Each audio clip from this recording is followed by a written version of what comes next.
So, let's be honest for a second. When you walk into a really nice venue, maybe a high-end retail shop or a sleek conference room, you immediately notice the screens. Oh yeah, or the speakers, if they're designed well. Right, exactly. But nobody ever looks at the equipment rack hidden in the back and says, wow, what a beautiful power amplifier. No, they definitely don't. It's the classic unsung hero problem. The amplifier is the engine room. If it fails, or I mean, even if it just underperforms. The whole experience just falls apart. Exactly. Well, we've got a stack of documentation here for a device that claims to solve that engine trouble in a pretty unique way. Today's deep dive is all about the Kramer PA120Z. On paper, it's a 120-watt power amplifier. But reading through the manual, it's clear they are trying to solve a very specific headache for installers. The need to lug around 5 different boxes for one single job. That's the core mission here, yeah. It's a compact unit, but the standout feature in the specs is the versatility. Usually in audio installation, you have to pick a lane before you even show up to the site. And the sources keep calling this a selectable amplifier. Break that down for us. What does that actually mean for the person trying to wire up a building? So in the commercial audio world, you generally have two camps. You have high Z, high impedance, which is usually your 70-volt or 100-volt systems. That's what you'd use for long cable runs, right? Like daisy-chaining ceiling speakers across a massive department store. Exactly. And then you have low Z, low impedance, your 4 ohm or 8 ohm. That is your standard stereo setup where you want high-fidelity, detailed sound over a much shorter distance. And normally you'd have to buy a specific amp for one or the other, or I guess buy a massive expensive unit that does both. Right, but the PA120Z works like a chameleon. You can just flip a switch. It can deliver a full 120 watts into that massive 70-volt distributed line. Or It actually splits the power, doesn't it? it does. If you need detail for a meeting room, it splits that power into 2 channels of 60 watts each for a 4 or 8 ohm stereo setup. So for an integrator, it means you don't need to stock 2 different spare amps in your truck. You just grab this one and adapt to the room. It adapts to the architecture, rather than forcing the architecture to adapt to the hardware. Now, driving different speakers is one thing. That's just raw power.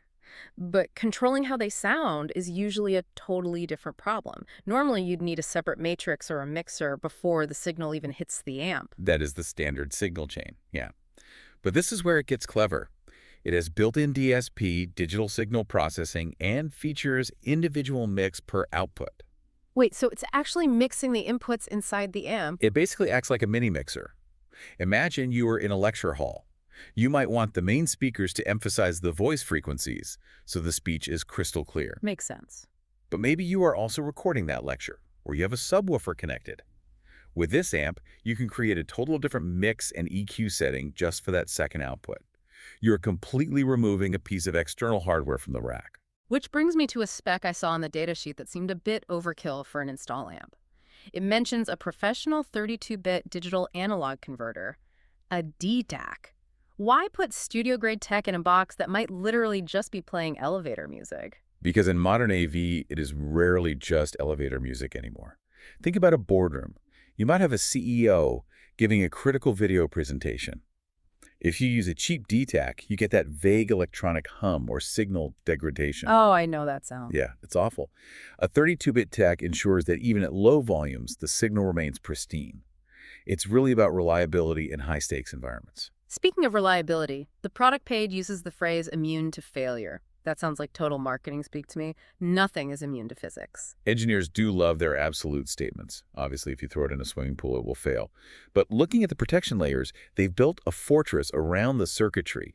It has protection against overcurrent DC voltage spikes, and it even uses intelligent heat-sensitive fans. So they adjust their speed based on the temperature instead of just blasting air constantly. There was one other feature regarding failure that caught my eye. The auto standby. Usually these things are just on a dumb timer, right? If there's no sound for 10 minutes, it just shuts off to save power. That is the industry standard, and it can be a total disaster. If you have a presenter who pauses for a dramatic moment or a quiet section in a film, a standard amp might think the show is over and cut the power entirely. Which is pretty much the worst thing that can happen during a live presentation. This unit solves that with a customizable noise floor threshold. You tell the amp exactly how quiet the signal needs to be and for how long before it actually goes to sleep. You're distinguishing between a quiet moment in the content and actual silence. Customization over automation. So we're looking at a unit that handles internal mixing, high and low impedance, and manages its own health. How big is this thing? The sources mention Megatools, which sounds like a brand name, but I gather it refers to the size. It is a specific Kramer form factor.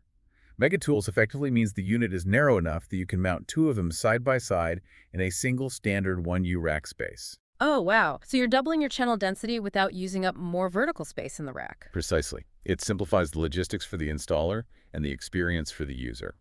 It really is designed to be an install and forget solution. But it makes you wonder, though. With amplifiers now possessing web control, intelligent threshold sensing, and internal mixing, are we approaching a point where audio hardware manages itself better than a human operator ever could? It is a provocative thought.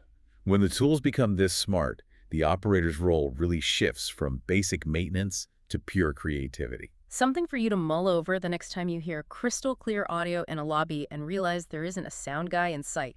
Thanks for coming along on this deep dive into the Kramer PA120Z. Catch you on the next one.